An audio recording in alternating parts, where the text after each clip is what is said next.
Our bagpipe collection actually is really probably fairly unique in Australia, at least. I don't know of anybody who has anything like this number of bagpipes.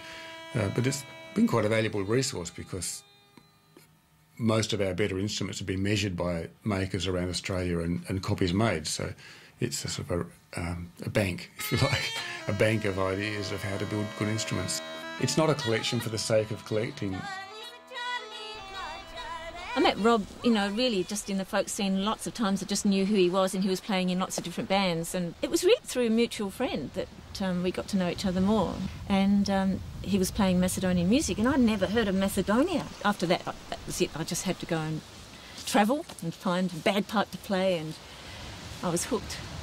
I was always looking for something interesting in music, looking for the most weird, distant, unusual things. I wasn't sure why, but when I heard the Macedonian bagpipe played, that really struck a chord.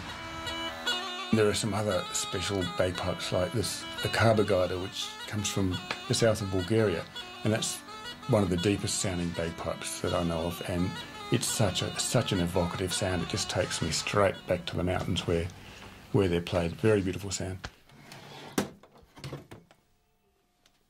And then another favourite bagpipe is from Brittany in France. It's called a biniou, and it's a very little tiny bagpipe. It's an octave higher than the Scottish pipe. The bagpipes are basically an instrument of shepherds. They spend a lot of time up on the plateaus in the summer with their sheep and goats, and there's nothing much to do except watch the animals eat grass. So you've got a lot of time to practice. So you've got a lot of very good musicians playing bagpipes.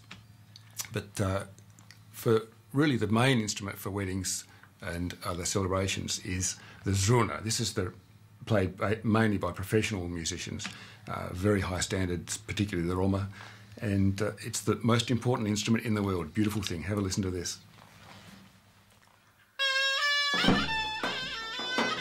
Every village has their own unique style or type of instrument, dances, songs, little variations. So each village varies a bit from the next. And you don't have to go very far till things have changed quite a lot. So there are an incredible number of different instruments and different ways of playing them. Music in the Balkans is certainly much more important as part of your cultural identity. So really the music you play and listen to says a lot about who you are. You can see that in the way that people expect a baby not to talk or to walk, but to clap in time to music. That's the really big deal, when the baby can clap to music.